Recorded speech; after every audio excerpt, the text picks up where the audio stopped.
کیا بات رضا اس چمنستان کرم کی، زہرا ہے کلی جس میں حسین اور حسن پھول۔ عزیزان ملت، یہی وہ امام حسین رضی اللہ تعالی عنہ ہیں جن کی بارگاہ میں ہر دور کا دیانت دار اور حق پرست انسان عقیدت و محبت کے گجرے پیش کرتا رہے گا۔ کربلا کے واقعے کو جس قدر دبایا جائے گا اسی قدر شہرت پذیر ہوتا جائے گا۔ دنیا جانتی ہے کہ جب یزید تخت پر فرعون زمانہ بن کر بیٹھا اور امام حسین کی طرف قاصد بھیجے کہ امام حسین میری بیعت کر لیں، مگر امام حسین رضی اللہ تعالی عنہ نے صاف صاف فرما دیا کہ میں ہرگز ایک فاسق و فاجر کی بیعت نہیں کر سکتا، اس لیے کہ امام حسین کی نگاہوں کے سامنے آفتاب بن کر یہ حقیقت چمک رہی تھی کہ اگر میں نے یزید کی بیعت کر لی تو اسلام درہم برہم ہو کر رہ جائے گا، پرچم اسلام کی دھجیاں پارا پارا ہو کر فضائے آسمان میں بکھر جائیں گی۔ امام حسین نے بڑے بڑے مصائب و آلام کو برداشت کر لیا مگر پرچم اسلام کو داغدار نہیں ہونے دیا۔ جب یزید کے چند حکم نامے آپ تک پہنچے تو آپ نے صحابہ کرام سے مشورہ کیا۔ لوگوں نے آپ کو یہی مشورہ دیا کہ ایسے ماحول میں مدینہ چھوڑ کر جانا زیادہ مناسب ہے۔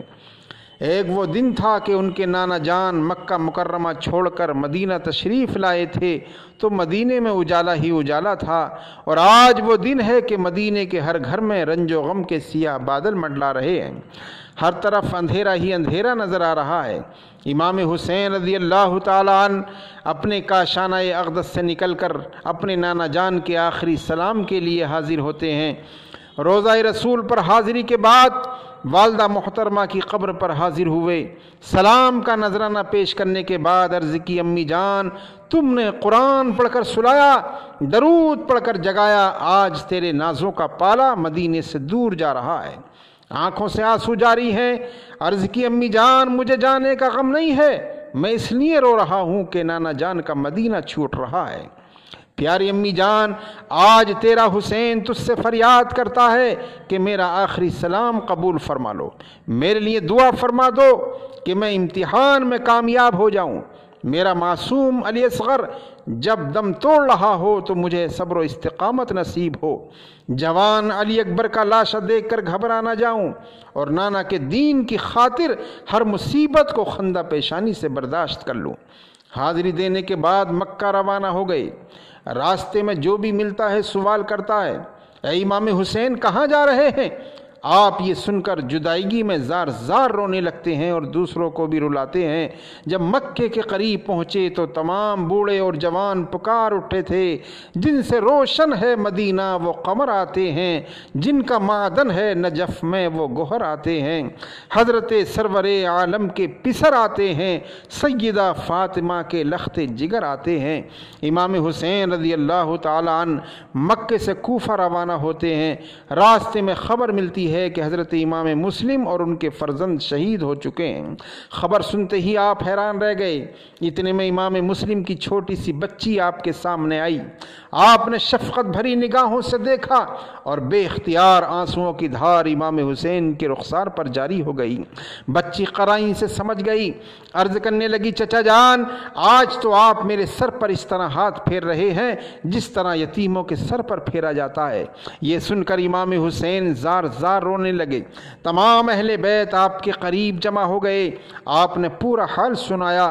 یہ سن کر بعض لوگوں نے عرض کیا، اے ابن رسول اللہ یہیں سے واپس تشریف لے چلیں، مگر امام مسلم کے بھائیوں نے رو رو کر عرض کیا تھا، اے امام حسین اب بھائی کی شہادت کے بعد ہم زندہ رہ کر کیا کریں گے؟ ہم اپنے بھائی اور بھتیجوں کے خون کا بدلہ لیں گے یا خود بھی شہید ہو کر بھائی سے جا ملیں گے؟ امام حسین رضی اللہ تعالیٰ عنہ اہل و عیال کے ساتھ کربلا میں اترتے ہیں۔ کتنی حیرت کا مقام ہے کہ امام حسین کے ساتھ کل 72 انسانوں کا قافلہ ہے۔ انہی 72 میں عورتیں بھی موجود ہیں، بچے بھی موجود ہیں، بوڑھے بھی موجود ہیں، بیمار بھی موجود ہیں، اصغر شیر خوار بھی موجود ہیں۔ ان لوگوں کے پاس زیادہ سامان جنگ بھی نہیں ہے، مگر پھر بھی کوفے کے بڑے بڑے بہادروں کے دل لرز رہے تھے، اس لیے کہ انہیں معلوم تھا کہ یہ وہ حسین ہے جس کا نام بنانا کائنات کی اصل اصول ہے، جس کا باپ خدا کی تیغ مسلول ہے، جو گلستان رسول کا پھول ہے، جس کی ماں شہزادی رسول ہے اور جس کی رگوں میں خون رسول ہے۔ ان کو یہ معلوم تھا کہ ہم خدا کے شعروں کی تاب نہیں لا سکتے۔ ابن سعد نے یہ حکم دے دیا تھا کہ دریائے فرات کا ٹھنڈا ٹھنڈا پانی یہود و نصارہ تو پی سکتے ہیں، کفار و مشرکین تو پی سکتے ہیں، کتے اور خنزیر تو پی سکتے ہیں، مگر ساقی کوثر کے نونہال نہیں پی سکتے، فاطمہ کے لال نہیں پی سکتے، اس لیے کہ انہیں یہ یقین تھا علی کا گھر بھی وہ گھر ہے کہ جس گھر کا ہر ایک بچہ جہاں پیدا ہوا شیر خدا معلوم ہوتا ہے۔